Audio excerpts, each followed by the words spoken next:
Ketemu lagi sama Kak Yuli di sini di ibadah sekolah minggu.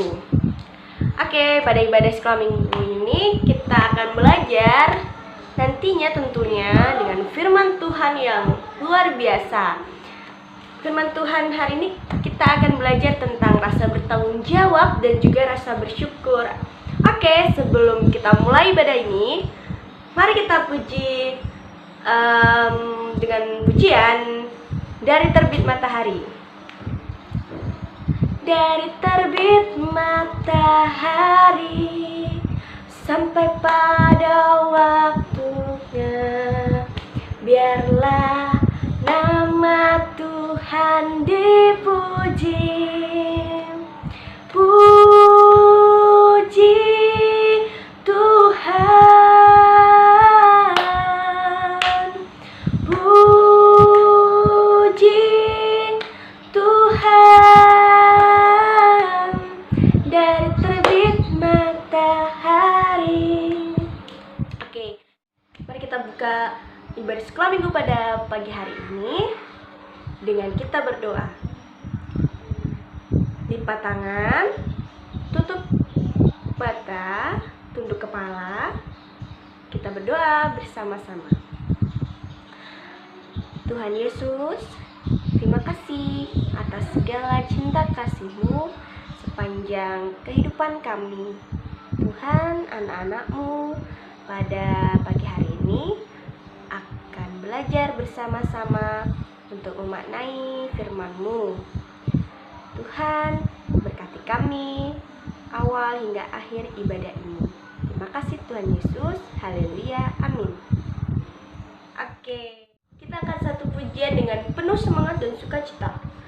Tuh, biarpun gunung beranjak, biarpun gunung-gunung beranjak dan bukit-bukit pun bergoyang, namun kasih setiamu tak akan beranjak dariku. Tak akan beranjak, tak akan bergoyang, tak akan beranjak, tak akan bergoyang. Demikianlah firman Tuhan yang mengasihiku. Kita nyanyikan satu kali lagi dengan penuh semangat. 1, 2, 3. Biarpun gunung-gunung beranjak dan bukit-bukit pun bergoyang, namun kasih setiamu tak akan beranjak dariku. Tak akan beranjak, tak akan bergoyang, tak akan beranjak, tak akan bergoyang. Demikianlah firman Tuhan yang mengasihiku. Oke, udah gak sabar nih pasti buat dengerin firman Tuhan. Kira-kira firman Tuhan pagi ini tentang apa ya? Oleh sebab itu, mari kita siapkan hati kita masing-masing untuk mendengarkan firman Tuhan. Mari kita berdoa untuk menyambut firman Tuhan.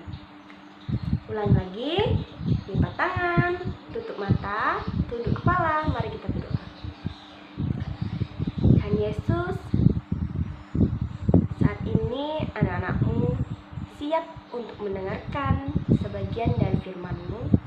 Kiranya Kau urapi hati kami masing-masing, sehingga kami dapat menerima dan melaksanakan apa yang menjadi kewajiban kami. Berfirmanlah Tuhan, kami siap untuk mendengar. Amin. Oke, udah pada siap nih ya?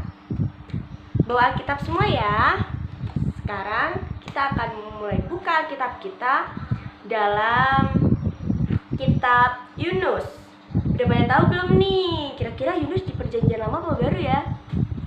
Oke, sekarang kita buka dalam Yunus 1 ayat 1 sampai yang ke 17. Kakak akan bacakan dari sini ya. Adik-adik bisa simak. Yunus mengingkari panggilan Tuhan.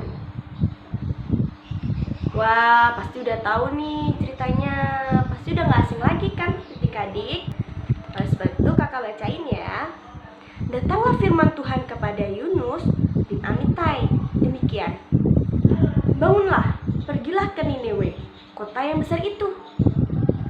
Berserulah terhadap mereka, karena kejahatannya telah sampai kepadaku. Tetapi Yunus bersiap untuk melarikan diri ke Tarsis. Jauh di hadapan Tuhan, ia pergi ke Yafo dan mendapat di sana sebuah kapal yang akan berangkat ke Tarsis. Ia membayar biaya perjalanannya, lalu naik ke kapal itu untuk berlayar bersama-sama dengan mereka ke Tarsis, jauh dari hadapan Tuhan.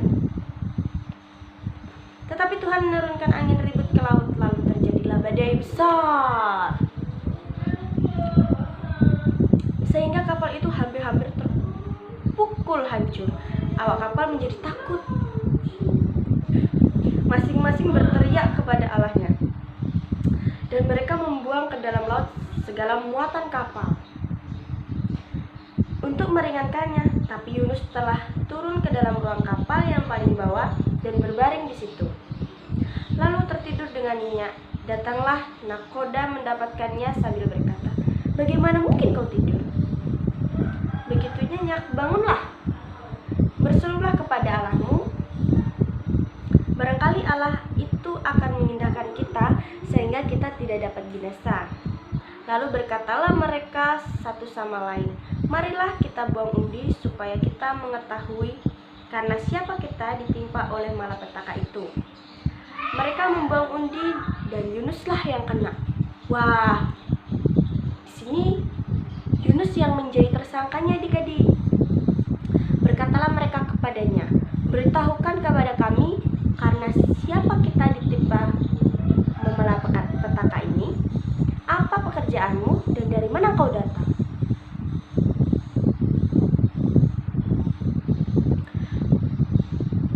"Apa negerimu dan dari bangsa manakah engkau?" Sahutnya kepada mereka, "Aku seorang Ibrani. Aku takut akan Tuhan, Allah yang punya langit, yang telah menjadikan lautan dan daratan." Orang-orang itu menjadi sangat takut, lalu berkata kepadanya, "Apa yang telah kau perbuat?" Sebab orang-orang itu mengetahui bahwa ia melarikan diri jauh dari hadapan Tuhan.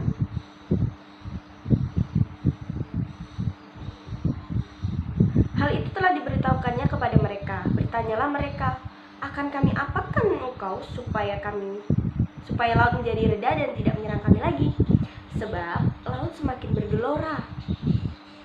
Sahutnya kepada mereka, "Angkatlah aku, campakkanlah aku ke dalam laut, maka laut akan menjadi reda dan tidak menyerang kamu lagi. Sebab aku tahu bahwa karena akulah badai besar ini menyerang kamu." Lalu berdayunglah orang itu dengan sekuat tenaga untuk membawa kapal itu kembali ke darat. Tetapi mereka tidak sanggup, sebab laut semakin bergelora menyerang mereka.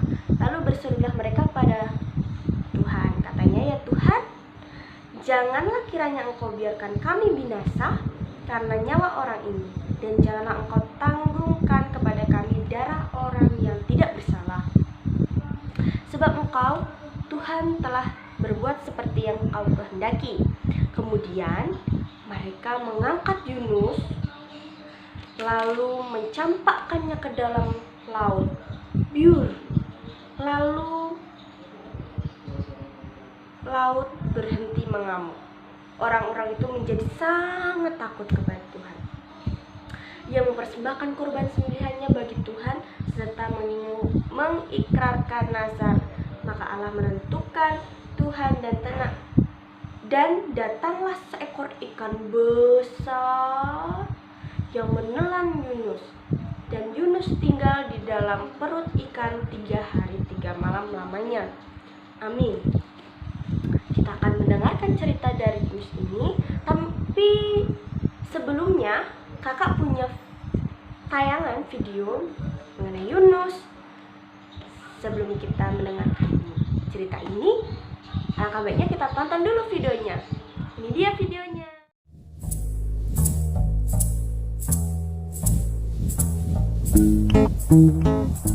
Allah memiliki pekerjaan untuk Yunus.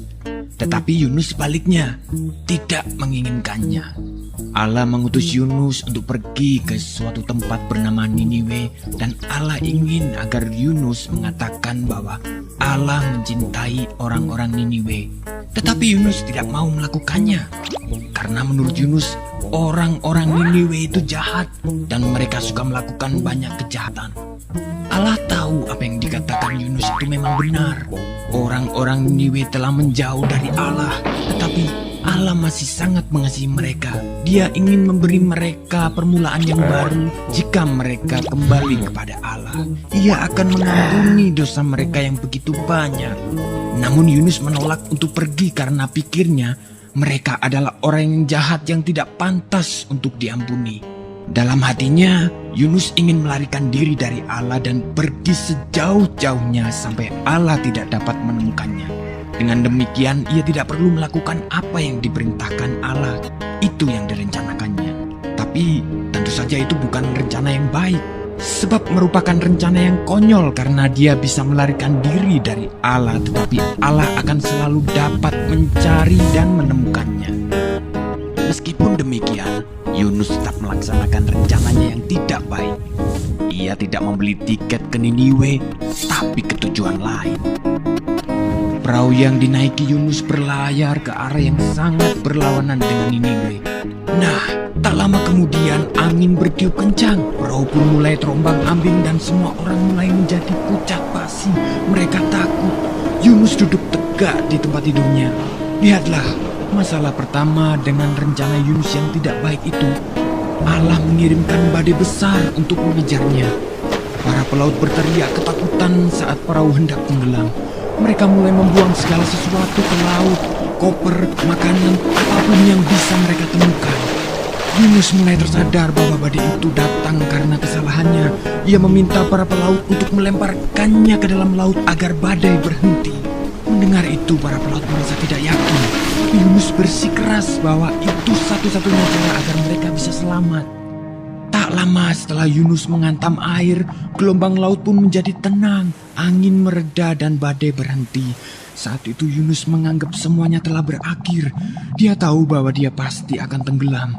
Tetapi Tuhan mengirim seekor ikan besar untuk menyelamatkannya. Ikan tersebut menelan Yunus hidup-hidup dengan sekali telan. Dalam kegelapan yang seperti kuburan itu, dia mencium bau busuk makanan dan merasa rumput laut yang berlendir. Segeralah ia tahu bahwa ia belum mati. Dia berada di dalam perut ikan yang besar. Selama 3 hari penuh Yunus duduk di sana dalam kegelapan. Ia menghabiskan banyak waktu untuk berpikir. Ia mulai menyadari rencananya yang sangat konyol. Dia menyesal karena telah melarikan diri dari Allah. Ia berdoa kepada Allah dan meminta agar Allah mengampuninya. 3 hari kemudian, ikan memuntahkan Yunus ke pantai berpasir. Saat itu, Yunus mendengar suara orang memanggil namanya dan menyuruhnya untuk pergi ke Niniwe. Itu suara Allah. Kali ini, Yunus tidak menolak untuk pergi ke Niniwe untuk mengabarkan berita yang luar biasa kepada orang-orang di sana. Kepada mereka, Yunus mengatakan bahwa Allah tidak pernah berhenti mencintai mereka. Meskipun mereka melarikan diri dari Allah, tetapi asal mereka mau kembali kepada Allah, maka Allah akan mengampuni dosa mereka. Orang-orang Niniwe mulai mendengarkan Yunus dan mereka mengasihi Allah. Mereka belajar melakukan apa yang Tuhan katakan dan berhenti melarikan diri dari Allah seperti yang pernah dilakukan Yunus. Bertahun-tahun kemudian, Allah juga mengirimkan utusan yang lain dengan pesan yang sama luar biasanya. Seperti Yunus, ia akan menghabiskan 3 hari dalam kegelapan total. Tapi utusan ini akan disebut firman Allah karena ia sendiri akan menjadi berita Allah, yakni berita Allah yang diterjemahkan ke dalam bahasa kita sendiri. Pribadi yang satu ini adalah semua yang Allah ingin katakan kepada semua orang di dunia.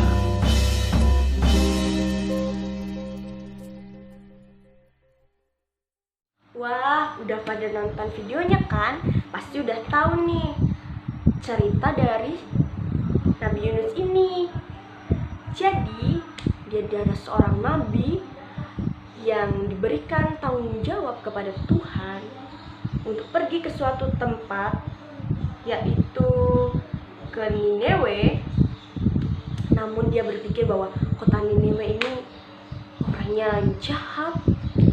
Lalu sebab itu dia melarikan diri ke sebuah kota, yaitu kemana adik-adik? Iya, benar sekali, yaitu ke Tarsis. Namun di tengah perjalanan, karena dia tidak bertanggung jawab, kapalnya digoncang ombak besar. Lalu apa yang terjadi? Seorang nahkoda membuang undi, terkenalah Yunus. Sebab gelombang besar itu terjadi karena Yunus mengingkari janji, mengingkari tugas panggilan Tuhan. Oleh sebab itu Yunus dibuang, Yunus dicampakkan ke dalam laut, dan datanglah seekor ikan besar yang memakan Yunus. Tapi apakah Yunus mati? Tidak. Yunus berada di perut ikan selama 3 hari 3 malam. Lalu Yunus dimuntahkan kembali oleh seekor ikan besar tersebut. Karena ada yang tahu nggak kenapa Yunus dimuntahkan lagi oleh ikan besar tadi? Karena Allah sungguh mengasihi Yunus. Yunus masih diberi kesempatan untuk bertobat dan kembali ke Niniwe. Dan pada akhirnya Yunus dimuntahkan dan dia bertobat, lalu kembali mempertanggungjawabkan panggilannya terhadap Tuhan. Lalu Yunus kembali ke Niniwe dan dia bertobat, dan dia sadar bahwa kota Niniwe tidak seperti apa yang ia pikirkan. Justru di sana orang-orangnya baik. Jadi firman Tuhan ini mengajarkan kita untuk tidak lari dari tanggung jawab. Mungkin adik-adik pernah nih dikasih tanggung jawab sama orang tuanya untuk ke warung. Mungkin sering mengingkari atau lari seperti Yunus tadi, melarikan tanggung jawab. Nah, dari cerita ini adik-adik bisa belajar untuk tidak lari dari tanggung jawab lagi. Sebab Tuhan tidak suka anak-anak yang lari dari tanggung jawab.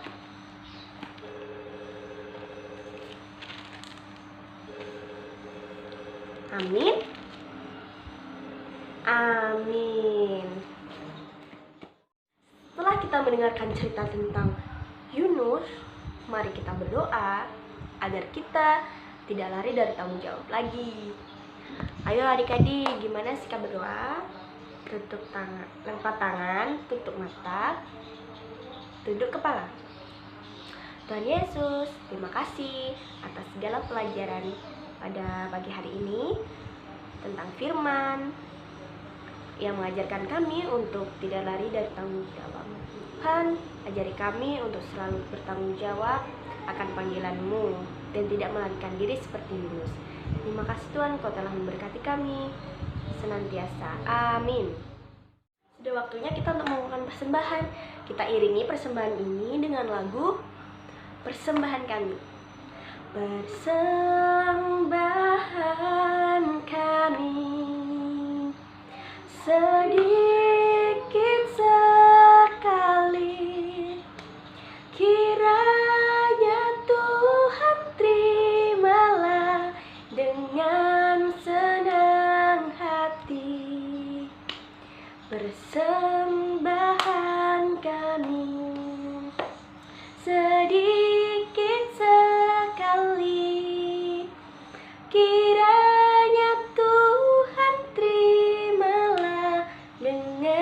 senang hati. Kita akan berdoa persembahan dan juga berdoa penutup. Mari kita berdoa.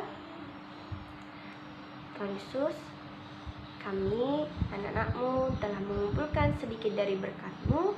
Kiranya Engkau terima persembahan ini sehingga dapat menjadi kelebaran atas kerajaan-Mu dan dapat menjadi berguna untuk kita semua. Sucikan persembahan ini Tuhan, anak-Mu sudah doa dan mengucap syukur. Amin. Tak terasa ibadah kita udah selesai. Kita akan akhiri ibadah ini dengan lagu pujian Terima Kasih Tuhan. Terima kasih Tuhan untuk kasih setiamu yang ku alami dalam hidupku.